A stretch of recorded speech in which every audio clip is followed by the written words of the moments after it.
Hello and welcome everyone. देखिए, जो हमारा डीबी होना है तो उससे रिलेटेड बहुत सारी क्वेरीज कैंडिडेट्स के माइंड में चल रही हैं, बहुत सारी प्राप्त हुई हैं, तो आज उन्हीं को सॉल्व करने का प्रयास किया जाएगा। ठीक है, तो सबसे पहले तो ये हमारा डीबी का एडमिट कार्ड है, इस पर लिखा भी हुआ है अभिलेख परीक्षण पत्र। ठीक है, डीबी का कॉल लेटर या फिर एडमिट कार्ड, जो भी आप इसको बोल सकते हो। अच्छा, कल ही मैंने देखा कि किसी कैंडिडेट ने ये पूछा हुआ था कि हमको जाना कहाँ पे है डॉक्यूमेंट वेरिफिकेशन के लिए।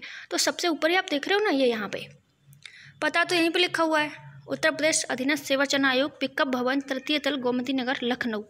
ठीक है, यहाँ पे ये बिल्डिंग है, यहाँ पे आपको जाना है 3rd फ्लोर पे। और वैसे भी जब आप जाओगे तो सब कुछ पता चल ही जाना है आपको। ठीक है, तो यहीं पर आपको जाना है, इसी बिल्डिंग में। अब उसके बाद बहुत सारी क्वेरीज हैं आपकी तरफ से, उनको सॉल्व करने का प्रयास किया जाएगा। तो सबसे पहले तो आपने ये प्रपत्र डाउनलोड कर ही लिए होंगे। कौन कौन से प्रपत्र हैं वो, तो एक तो यहीं पे लिखा हुआ है। नंबर 2 पे आप देखिए, डिटेल्ड एप्लीकेशन फॉर्म और अटेस्टेशन फॉर्म, इंडेक्स कार्ड और डिटेल ऑफ मार्क्स फॉर्म। इनको आप वहाँ से डाउनलोड कर लीजिए वेबसाइट से, जहाँ से आपने ये डीबी कॉल लेटर डाउनलोड किया। उसी के नीचे इन चारों प्रपत्रों को भी डाउनलोड करने का लिंक वहाँ पर दिया हुआ है, आप डाउनलोड कर लीजिए। हार्ड कॉपी अपने पास ले आइए और उनकी 2 कॉपी आप पहले से ही करा लीजिए। एक को पहले आप रफली भर लीजिएगा एंड देन एक को आप सही से भर लीजिए, जिसमें ओवर राइटिंग बिल्कुल भी नहीं होनी चाहिए। ठीक है, तो अब आपको भरना कैसे है इसके बारे में हम बात करेंगे। भरा हुआ भी मैं आपको दिखाऊंगी और साथ ही आपकी जो क्वेरीज हैं बहुत सारी, उनको पहले सॉल्व करने का प्रयास करते हैं। तो सबसे पहले जो क्वेरी आई है, एक सेकेंड में आपको कुछ दिखाना चाहती हूँ। ये मेरा भरा हुआ है, इसको भी मैं आपको दिखाऊंगी। लेकिन बहुत सारी क्वेरीज आप लोगों की आई हैं। ये यहाँ पूछ रहे थे कई सारे कैंडिडेट कि डाउनलोड कहाँ से करना है। तो भाई साहब, जहाँ से आपने अपना डॉक्यूमेंट वेरिफिकेशन का लेटर डाउनलोड किया है, वहीं उसी के नीचे ये दिख रहा होगा आपको, वहीं से इन सबको भी डाउनलोड कर लेना है। ठीक है, तो अब आपको क्या क्या ले जाना है इनके साथ। तो सबसे पहले तो यही लेखपाल डीबी लेटर के साथ डाउनलोड अन्य प्रपत्र। फिर आपके जो डॉक्यूमेंट है ओरिजिनल, हाई स्कूल का सर्टिफिकेट एंड मार्कशीट। पहले तो सर्टिफिकेट एंड मार्कशीट अलग अलग आते थे, लेकिन अब एक ही साथ आते हैं, तो एक ही प्रपत्र होगा वो आपका। लेकिन हम कुछ लोगों के पास, जो पुराने कैंडिडेट्स हैं, उनके पास 2 है, मार्कशीट अलग है एंड सर्टिफिकेट अलग है। तो वो दोनों आपको लेके जाने, ओरिजिनल और साथ ही इंटरमीडिएट का भी। अच्छा, कुछ लोग ये पूछ रहे थे कि क्या हमको ग्रेजुएशन का भी लगा देना चाहिए। तो देखिए, ज़रूरी बिल्कुल भी नहीं है, क्योंकि आपकी जो इसेंशियल क्वालिफिकेशन यहाँ पे मांगी गई है वो सिर्फ 12th ही है। आपको ना यहाँ पे कोई प्रेफरेंस मिलने वाली है कि हाँ आपको पहले जॉब दे दी जाएगी, ऐसा कुछ भी नहीं होना है। जो आपके अनिवार्य हटता है उसके ही आप फिल कीजिए, बेकार के झमेले में मत पड़िए। ठीक है, मिलना उससे कुछ भी नहीं है। और आपको अगर भरना भी है, जैसे मैंने भी अपने जूनियर असिस्टेंट के एग्ज़ाम में मेरा ग्रेजुएशन था BCom और साथ में LLB भी था, तो मैंने दोनों को फिल कर दिया था, मगर मिला क्या, उसका कुछ भी नहीं मिला। तो उसी तरीके से तो हम लोग क्या बात कर रहे थे, एक्चुअली बीच में थोड़ा सा डिस्टर्बेंस हो गया। तो आपको ग्रेजुएशन का बिल्कुल भी लगाने की ज़रूरत नहीं है। आपका मन करे तो लगा देना, ना मन करे तो ना लगाना। जब वैसे मैं अपना एक्सपीरियंस अगर बताऊं तो लगाने से कोई भी फ़ायदा मुझे मिला नहीं था। ग्रेजुएशन के 2 लगा दिए थे मैंने एक्चुअली। वहाँ पे तो जूनियर असिस्टेंट में ग्रेजुएशन का लगाना था, क्योंकि वहाँ पे आपको मार्क्स मिलने थे उसके, 1st division, 2nd division, 3rd division, जो भी आपकी हो उसके अकॉर्डिंग मार्क्स मिलने थे। लेकिन यहाँ पे मैंने 2 लगा दिए थे, वो बेकार के झमेले में पड़ी थी मैं। लेकिन दोनों में से कोई भी लगाती, मेरी दोनों में 1st डिवीज़न है, तो दोनों के ही 10 मार्क्स मिले थे। तो एक भी लगाती तो भी चलता, लेकिन मैंने फिर भी दोनों लगा दिए। पता नहीं क्या दिखाने के लिए, क्या पता नहीं किस लिए। तो आपको यहाँ पे अगर दिखाना है कि हाँ हम ग्रेजुएट हैं, पोस्ट ग्रेजुएट हैं, तो आप भर दीजिए। अदरवाइज़ ज़रूरत तो कोई है नहीं, बिल्कुल भी ज़रूरत नहीं है कि आपको अपना ग्रेजुएशन या पोस्ट ग्रेजुएशन यहाँ पर फिल करना है। सिर्फ आपकी जो शैक्षणिक योग्यता उसको आप फिल कीजिए, हाई स्कूल एंड इंटर, जो कि मांगी गई है। उसके बाद आरक्षण का लाभ अगर लेने वाले कुछ कैंडिडेट हैं तो उनका श्रेणी प्रमाण पत्र तो लगेगा ही, जैसे OBC का, SC ST EWS DFF PH जो भी हैं कैंडिडेट्स, उनको लगाना है। OBC सर्टिफिकेट 3 साल से पुराना नहीं होना चाहिए फॉर्म फिलिंग की लास्ट डेट तक। एंड SC का कभी का भी हो चल जाएगा, SC का कभी का भी हो चल जाएगा। और अगर EWS की बात हम लोग कर रहे हैं तो EWS का उसी फाइनेंशियल ईयर का होना चाहिए, 2021-22 का। और 22 जो जनवरी थी ना, 8 जनवरी शायद हमारी लास्ट डेट हुई थी। कब हुई थी और लास्ट डेट तो मुझे अब याद नहीं आ रही, लेकिन शायद 22 जनवरी हुई थी, 8 जनवरी हुई थी, मुझे इतना कंफर्म नहीं हो पा रही हूँ मैं। जो हमारी फॉर्म फिलिंग की लास्ट डेट थी लेखपाल की, उस तारीख से पहले का आपका EWS होना चाहिए और EWS में कोई भी ओवर राइटिंग नहीं होनी चाहिए। अगर कोई ओवर राइटिंग है तो आपको प्रोविजनल में डाल दिया जाएगा, और प्रोविजनल का तो आप समझते ही हो, बेकार के पचड़े में पड़ना है, पता नहीं कब तक फिर वो इश्यू सॉल्व होते रहते हैं, आपको जॉइनिंग लेटर देने में भी बहुत लेट हो जाएगा। ठीक है, तो इसलिए आपको प्रोविजनल से बचने के लिए अगर आपके EWS पे ओवर राइटिंग बिल्कुल भी थोड़ी सी भी जरा सी भी है तो उसका एफिडेविट आप बनवा लीजिए अपने तहसील से जाकर। ठीक है, कोई भी नहीं होना चाहिए ओवर राइटिंग। उसके बाद अगर निवास प्रमाण पत्र की बात करें तो निवास जो है ये मतलब कि डोमिसाइल सर्टिफिकेट ये कभी कभी हो चल जाएगा। ठीक है, आपका निवास चेंज थोड़ा ना हुआ है, और निवास को चेंज आपको दिखाने की ज़रूरत ही क्या है। ठीक है, आप जहाँ का भी आपका निवास प्रमाण पत्र हो, कितना भी पुराना हो, सब चल जाएगा, इसमें कोई दिक्कत नहीं है। ठीक है, उसके बाद यहाँ पे हम देखते हैं तो फ़ोटो आपको कितने ले जाना है। एक तो फ़ोटो वहाँ पे आपके पास जितना भी फ़ोटो पैकेट हो, आजकल तो 30 रुपये में 42 ऐसे करके खींचते हैं, तो आप अपने सारे उठा ले जाइए, कोई दिक्कत नहीं है। मैं तो मेरे एक फाइल है उसका पूरी को उठा के चल देती हूँ, जो भी मतलब सारे डॉक्यूमेंट उसी में रहते हैं, तो ऐसे ही। लेकिन फिर भी आपको 4 फ़ोटो लेके जाना है वहाँ पे।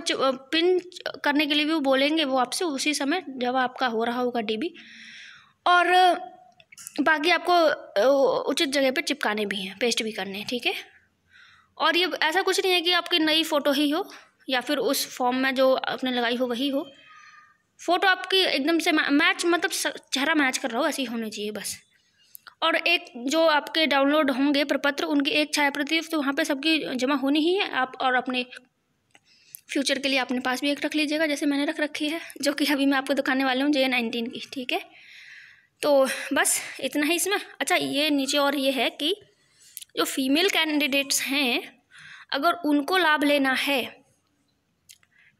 फीमेल कैटेगरी का, अदरवाइज वो जैसे सामान्य की, जैसे मैं हूँ गुंजन शर्मा, मैं जनरल कैटेगरी से आती हूँ, तो अगर मुझे फीमेल कैटेगरी में आना है तो उसके लिए मुझे निवास प्रमाण पत्र लगाना होगा, अदरवाइज मुझे UR में काउंट किया जाएगा। ठीक है, तो फीमेल में आने के लिए आपको मुझे दिखाना पड़ेगा, क्योंकि मैंने अभी बहुत सारी क्वेरी जब चल रही थी तो किसी ने पूछा था किसी से कि क्या फ़ीमेल को लगाना अनिवार्य है, तो उन्होंने कहा कि नहीं, फ़ीमेल को लगाना अनिवार्य नहीं है निवास प्रमाण पत्र, जनरल की फ़ीमेल को।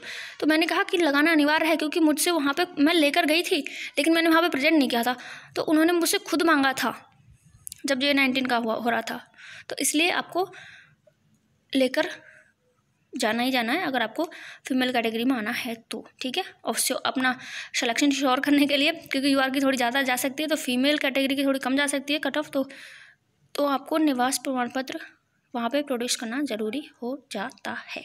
ठीक है, तो अब ये तो हो गए कि हमको क्या क्या ले जाना है, सब कुछ आपको बता दिया गया है। इसके बाद ये कैसे भरना है वो मैं आपको यहाँ पे बताऊँगी, मेरा ऑलरेडी फिल रखा हुआ है JA-19 वाला। तो अब आपकी कुछ क्वेरीज के मैं रिप्लाई दे देती हूँ। जैसे कि अभी किसी ने पूछा कि ये जो बुलाए गए हैं कैंडिडेट्स DB के लिए, किसी का 19 को ये तो किसी का किसी डेट को 19 से लेकर 30 नवंबर तक होना है, तो ऐसा है कि ये नंबर के अकॉर्डिंग नहीं, रोल नंबर के अकॉर्डिंग बुलाए गए हैं। ठीक है, नंबर देख के मतलब कोई ये मत सोचना कि जिसके ज़्यादा नंबर हो उसको पहले बुला ले गए और उसके बाद कम नंबर ऐसे करके 30 नवंबर तक कर दिया गया है, तो ऐसा कुछ नहीं है, रोल नंबर के अकॉर्डिंग यहाँ पे बुलाया गया है। सबसे पहली थिंग तो है ये।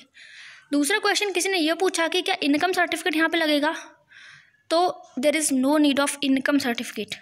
ठीक है, इनकम सर्टिफिकेट यहाँ पे बिल्कुल भी नहीं लगना है। उसके बाद बर्थ सर्टिफिकेट के बारे में किसी ने पूछा, जन्म प्रमाण पत्र, तो जन्म प्रमाण पत्र का काम तो हमारा वही कर देता है ना, हाई स्कूल की जो हमारी मार्कशीट होती है वहाँ पे हमारी डेट ऑफ बर्थ होती है, तो बर्थ सर्टिफिकेट का भी यहाँ पे कोई काम नहीं है। ऑलरेडी DB करा चुकी हूँ, बहुत एक्सपीरियंस है, 2 DB करा चुकी हूँ, सही चीज़ें ही आपको बता रही हूँ। ना तो इनकम की ज़रूरत है, ना ही आपको बर्थ सर्टिफिकेट की ज़रूरत है, और ना ही आपको एप्लीकेशन फॉर्म की ज़रूरत है। अच्छा, कुछ कैंडिडेट ने ये पूछा था कि हमारे पास अब एप्लीकेशन फॉर्म नहीं है, क्योंकि हमने तो डाउनलोड मतलब किया ही नहीं था, हार्ड कॉपी थी ही नहीं हमारे पास, तो उसकी ज़रूरत भी नहीं है। अगर नहीं है तो ज़रूरत भी नहीं है एप्लीकेशन फॉर्म की। ठीक है, उसकी टेंशन आप मत लीजिए। चौथी चीज़ कि आपको अगर एडमिट कार्ड होना चाहिए कि आपका जो आपने मेंस एग्जाम दिया था लेखपाल का, तो उसकी भी कोई ज़रूरत नहीं है। एडमिट कार्ड अब आपका डाउनलोड ऑलरेडी हो चुका है डीबी के लिए, ठीक है। उसके बाद अगर नेक्स्ट क्वेरी की बात करें तो नेक्स्ट क्वेरी थी कि बैंक डिटेल। आपने एक फॉर्म देखा होगा यहीं पे, मैं दिखाती हूँ आपको। ये यहाँ पे आप देख रहे हो, यहाँ पे आपको 16 नंबर के पॉइंट में आप देखिए कि आपको अपना बैंक का जो ट्रांजेक्शन आईडी वगैरह है ये यहाँ पे फिल करना है। तो ये आपको फिल कब करना है, अगर आपके पास हो तो फिल कर दो। और बहुत सारे कैंडिडेट जिनके पास उनका एप्लीकेशन फॉर्म है तो उनके पास तो होगा, लेकिन जैसे मेरे पास खुद नहीं है तो इसको फिल करने की कोई भी नीड भी नहीं है तो छोड़ दीजिए, ठीक है। इसको आपको एकदम ऐसे ही खाली छोड़ देना है। जैसे मैं आपको दिखाती हूँ अपना J19 वाला, कि मैंने उसको एकदम से ऐसे ही छोड़ दिया था।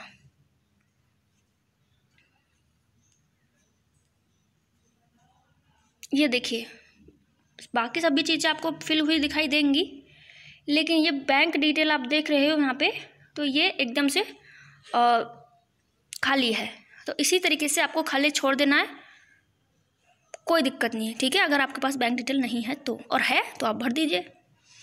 उसके बाद एक और मुख्य चीज़ आती है कि जो कैंडिडेट कहीं भी ऑलरेडी जॉब में हैं और वो यहाँ पे भी आना चाहते हैं डीबी के लिए, तो क्या उनके लिए एनओसी ज़रूरी है? तो यस, इस बार ना उन्होंने एकदम से क्लियर एक कॉलम दिया हुआ है एनओसी के लिए आपके, वहाँ पे आपको डिटेल अपनी फिल करनी है।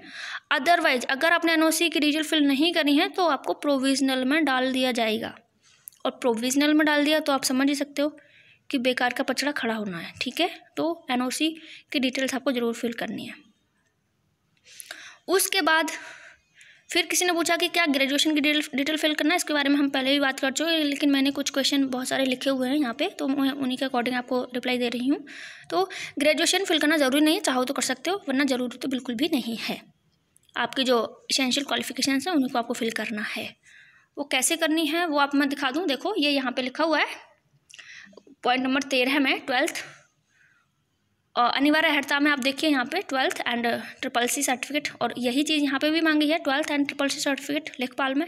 तो यहाँ पे आपको अपना प्रदत्त प्रमाण पत्र संख्या लिख देनी है। उसके बाद जो SSC का हमारा सर्टिफिकेट का नंबर है उसको यहाँ पे लिख देना है। और ये अधिमानी अर्हता यानी कि प्रेफरेंशियल जो क्वालिफिकेशन है आपकी, इधर दूसरे साइड में आपको दिख रहा होगा यहाँ पे, ये तो मेरे पास कुछ थी नहीं तो इसलिए मैंने फिल भी नहीं करी थी। अगर आपके पास कोई है, जैसे मांगते हैं ना एनसीसी का सर्टिफिकेट वगैरह, तो ये प्रेफरेंशियल क्वालिफिकेशंस में आ जाता है। तो अगर आपके पास हो तो उसको आप फिल कर दीजिएगा, अदरवाइज कोई ज़रूरी नहीं है, ठीक है। अब हम बात करते हैं नेक्स्ट क्वेश्चन की कि ये जो फॉर्म है फिल तो हम लोग करेंगे, लेकिन क्या इनको अटेस्ट भी खुद से करना है या फिर किसी सक्षम अधिकारी से कराना है? तो देखिए क्लियरली मेंशन है ये चीज़ें ना, आपको छोटी मोटी चीज़ें हैं ये तो पूछनी भी नहीं चाहिए। देखो आपको पॉइंट नंबर 3 में लिखा हुआ दिखेगा कि अभिलेख सत्यापन के लिए अपने पासपोर्ट साइज के नवीनतम 2 आवक फोटोग्राफ अपने विभाग अध्यक्ष अथवा जहां आपने शिक्षा पाई हो उस संस्था के प्राचार्य अथवा किसी राजपत्रित अधिकारी अथवा स्वप्रमाणित, ठीक है। तो किसी, अब आपने देखा भी होगा ये लोग करते भी नहीं है। एक बार जब मेरा पहले हुआ था, मैंने आपकी क्योंकि मैंने 2 DB करा चुकी हूँ, तो 1 DB पहले कराया था, तो उस टाइम पे मैं किसी सक्षम अधिकारी से ही प्रमाणित करा के ले गई थी। लेकिन फिर मैंने जब J19 वाला कराया था तो उसमें हमने खुद ही करे थे। तो आपको कहीं भी भागने दौड़ने की ज़रूरत नहीं है, खुद से सेल्फ अटेस्ट कीजिए आप, ठीक है। कहीं भी जाने की कोई ज़रूरत नहीं है, ठीक है। अब उसके बाद फिर पूछा है कि डोमिसाइल, तो डोमिसाइल जो सर्टिफिकेट है आपको वो कभी कभी हो चल जाएगा, ठीक है। निवास प्रमाण पत्र आपका कभी कभी हो चल जाना है। EWS, तो EWS 2021-22 और उसके बाद जो हमारी लास्ट डेट थी उससे पहले का होना चाहिए, बाद का हो नहीं चलेगा। और हाँ, EWS आपने यस कर रखा हो, पैट में यस करने की बात नहीं कर रही हूँ मैं, पैट में जो यस नो जो भी हो रखा हो, लेकिन आपने अगर अपने लेखपाल के फॉर्म में EWS की को यस कर रखा है और डिटेल आपने नहीं भरी है, तो डिटेल ना भी भरी हो तो भी चलेगा, लेकिन आपने यस किया हुआ होना ज़रूरी है। और आपके पास इतनी तेज बोले, आपके पास वैलिड सर्टिफिकेट यानी कि डेट सही होनी चाहिए उस पर, ठीक है। और कोई ओवर राइटिंग भी नहीं होनी चाहिए, वो आपका सर्टिफिकेट चल जाएगा, स्मूथली दौड़ेगा, ठीक है। और डिटेल आपको कौन कौन सी फिल करनी है ये भी किसी ने पूछा, तो 12th और ग्रेजुएट कौन सी फिल करें, तो आप कोई सी भी फिल कर दो, आपकी मर्जी, ठीक है। अनिवार्य 12th है, लेकिन आपको ग्रेजुएट भी फिल करना है तो कर दीजिए, कोई दिक्कत नहीं। उसके बाद EWS तो बता दिया, आपका यस होना ज़रूरी है मेंस के फॉर्म में। ओवर राइटिंग कोई भी नहीं होनी चाहिए, और ओवर राइटिंग अगर कोई है तो आप लोग अपने तहसील से सर्टिफिकेट बनवा लीजिए। सर्टिफिकेट नहीं बोलते उसको, क्या बोलते हैं, एफिडेविट। यस, एफिडेविट बनवा लीजिए अपना तहसील से, ठीक है। और कास्ट सर्टिफिकेट, तो कास्ट सर्टिफिकेट OBC की कैंडिडेट हैं अगर तो 3 साल से ज़्यादा पुराना नहीं होना चाहिए, और SC का कैंडिडेट किसी भी टाइम का हो चल जाएगा। तो गाइज़ इतनी सारी क्वेरीज़ मेरे पास थी, इनको मैंने सॉर्ट आउट कर दिया है। अगर इसके अलावा भी आपकी कोई क्वेरी हो तो आप लोग इस वीडियो के कमेंट सेक्शन में बता दीजिएगा, ठीक है। अब मैं आपको ना अपना फॉर्म फिल जो किया था मैंने उसको दिखाती हूँ, ठीक है। वैसे ये मेरे जूनियर असिस्टेंट का है, ठीक है, आप लोग यहाँ देख सकते हो। अब मैंने ये कम्प्लीटली जूम इन कर दिया है। Junior assistant general recruitment competitive exam 2019, ठीक है, J19 जिसको इन शॉर्ट में हम बोलते हैं। तो 11 अप्रैल को मेरा डेब्यू हुआ था। और अब इसके बाद हम देखेंगे कि इसको कैसे फिल करना है, क्योंकि बहुत सारे कैंडिडेट ने ये भी बोला कि फिल कैसे करना है। तो अभी हम आपको फिल करके भी दिखाते हैं। वैसे पर्सनल डिटेल को मैंने हाइड किया हुआ है, लेकिन आपको दिखाना पड़ेगा कि कैसे कैसे फिल करना है, ठीक है। ज़्यादातर चीज़ें यहाँ पे ज़्यादातर तो नहीं, मतलब कुछ चीज़ें यहाँ पे फिल हैं ऑलरेडी, जैसे कि विज्ञापन संख्या देखिए यहाँ पे फिल है। और ये विभाग संख्या वगैरह इसको छोड़ दीजिए, ना आपको पता है ना किसी को पता है, ठीक है। उसके बाद आवेदन स्वीकार किए जाने की अंतिम तिथि, ये ऑलरेडी फिल्ड है। आपका रजिस्ट्रेशन, रोल नंबर, ये सब ऑलरेडी फिल्ड होता है वहीं से। पद या सेवा का नाम जिसके लिए आप आवेदन कर रहे हैं, तो जूनियर असिस्टेंट यहाँ पे आपको लेखपाल लिखना है अपना। अभ्यर्थी का नाम हिंदी में, अंग्रेजी में, मतलब जैसे जैसे यहाँ पे लिखा हुआ है, बहुत ईजी है इसको फिल करना। एक बार आप फिल करके देखो तो खुद ही कर लोगे, किसी से पूछने की जरूरत नहीं पड़ेगी इसको, ठीक है। तो हिंदी देवनागरी लिपि में आपको यहाँ पे लिख देना है। मैंने आपको यहाँ पे खुद, अच्छा ये तो खुद ही ऑलरेडी फिल्ड है ये गुंजन शर्मा, तो ठीक है। उसके बाद पत्र व्यवहार का पूरा पता होना चाहिए आपका, ग्राम, नगर, राज्य जहाँ भी के भी हैं, आपके DOB, आपके पिता का नाम वगैरह, ये सब तो जनरल से चीज़ें हैं, बहुत इजीली आप लोग इसको फिल कर देंगे, ठीक है।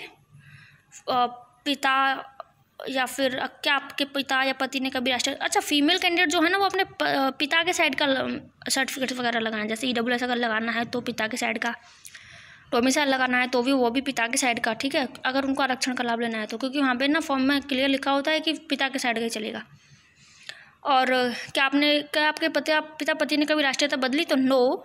और क्या अभ्यर्थी तथा अभ्यर्थी के पिता अधिवास भारतीय नागरिक हैं, तो यस भारतीय नागरिक ही हैं हम लोग। और क्या किसी प्रकार का आरक्षण चाहिए।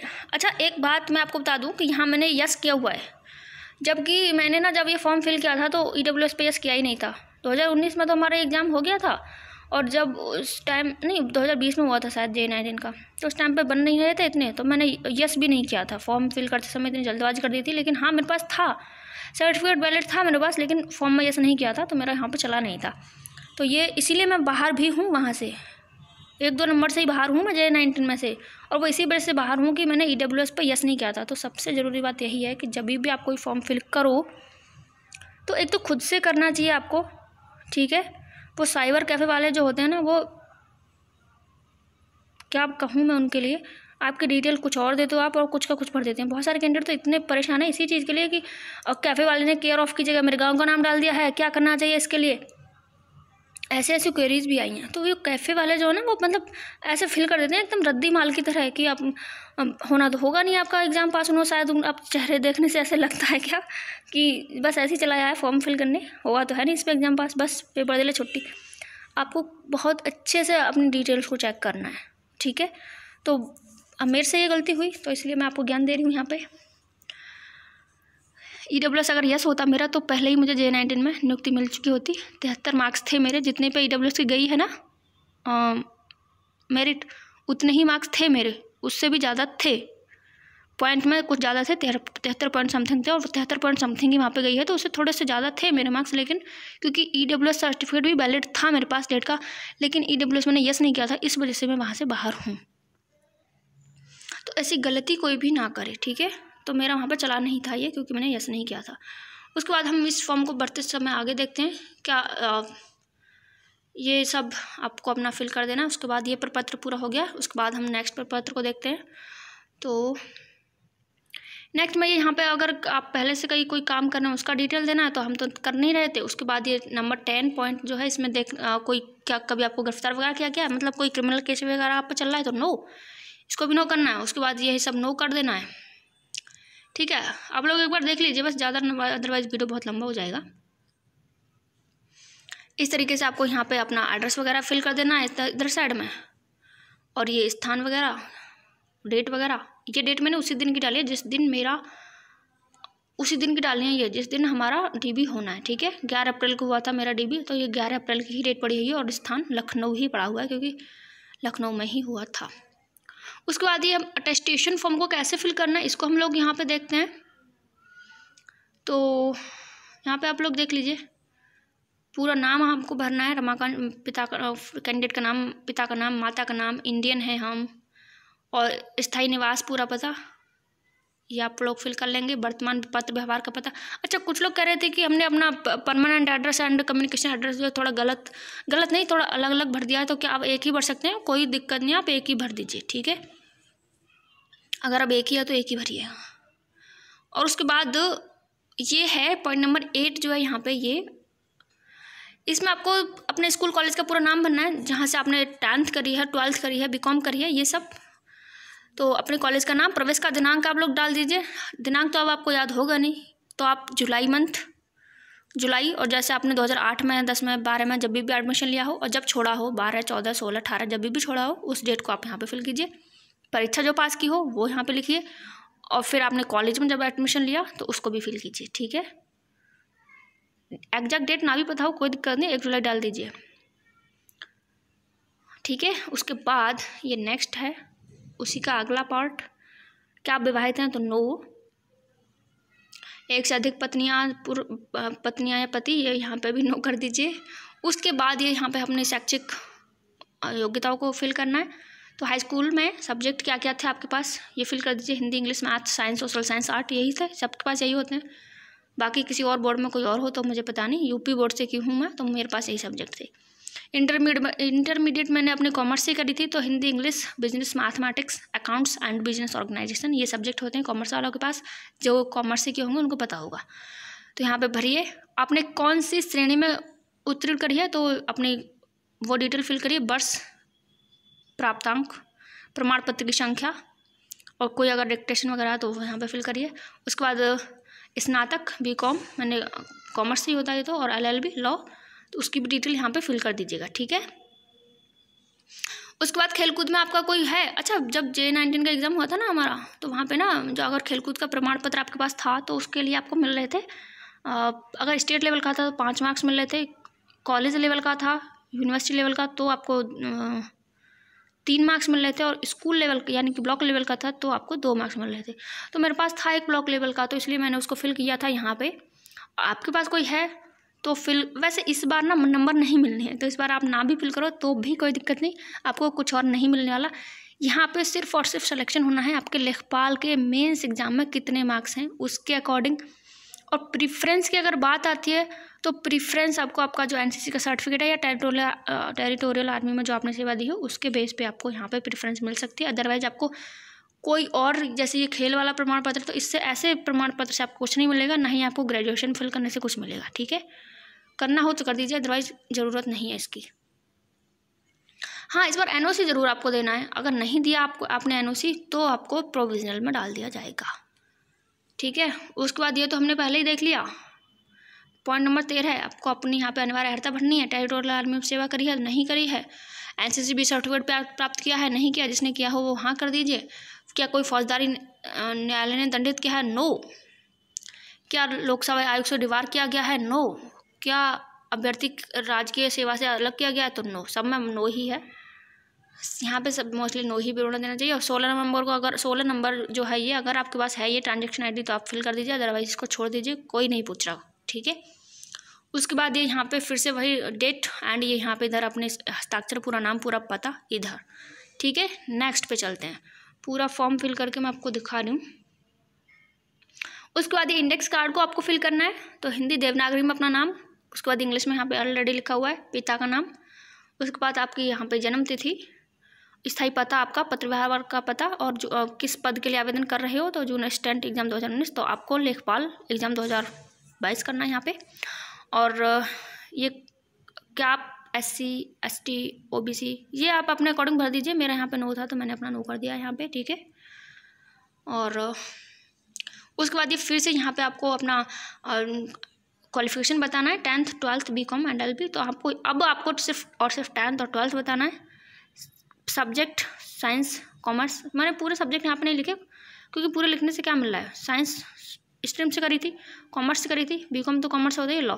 उसके बाद उत्तीर्ण परीक्षा का ये सब यहाँ पे डिटेल आपको फिल कर देनी है, ठीक है। इजी सा काम है, ज़्यादा कुछ नहीं है इसमें। और कहाँ पे आपको जाना है, तो एक बार फिर से ये यहाँ पे देख लीजिए कहाँ पे जाना है आपको, क्योंकि कई कैंडिडेट तो यही पूछ रहे थे कि भाई जाना कहाँ पे है, कहीं पे लिखा हुआ ही नहीं है। तो ये सवाल थोड़ा बहुत हंसी आई मुझे इस सवाल को पढ़ के कि आप हम लोग DB के लिए जा रहे हैं और हमको ये पता नहीं कि हमको जाना कहाँ है, ठीक है। तो खैर जब हम पहली बार देते हैं DB तो ऐसा ही होता है।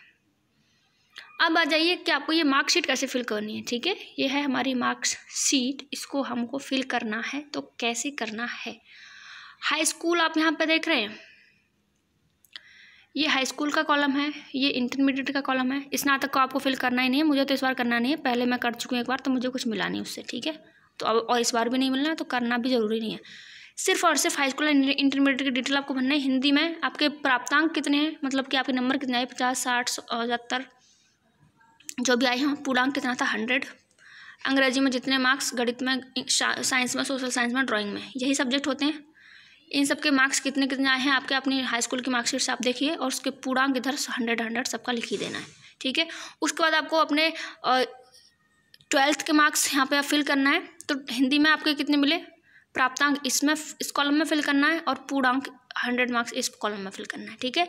और क्योंकि सब्जेक्ट थोड़े अलग भी हो जाते हैं तो उन सब्जेक्ट को आप यहाँ पे वो कॉलम छोड़ दीजिएगा जो यहाँ पे ना हो आपके पास। जैसे साइंस वाला कॉलम इंटर में अगर नहीं है तो इसको कॉलम को खाली छोड़ देना है, और नीचे से लिखना है आपको यहाँ से दोबारा से, ठीक है। जो भी सब्जेक्ट हो, जैसे मेरा अकाउंट्स था तो अकाउंट्स के मार्क्स मैंने यहाँ पे फिल करे हैं, और बिजनेस मैथमेटिक्स है तो ये सब मार्क्स यहाँ पे आपको इस तरीके से फिल कर देने हैं। बहुत ईजी है, कोई दिक्कत नहीं आएगी। उसके बाद यहाँ पे ना आपको टोटल कर देना है, ग्रेजुएशन की डिटेल को फिल करना ही मत, यहाँ पे आपको टोटल कर देना है। ठीक है, श्रेणी जिसमें परीक्षा उत्तीर्ण की हो, फर्स्ट सेकंड थर्ड जो भी आपकी हो वो आपको लिख देनी है, ठीक है। भर गई आपकी मार्कशीट, कोई दिक्कत नहीं होगा। इधर आपको अपने सिग्नेचर कर देने हैं।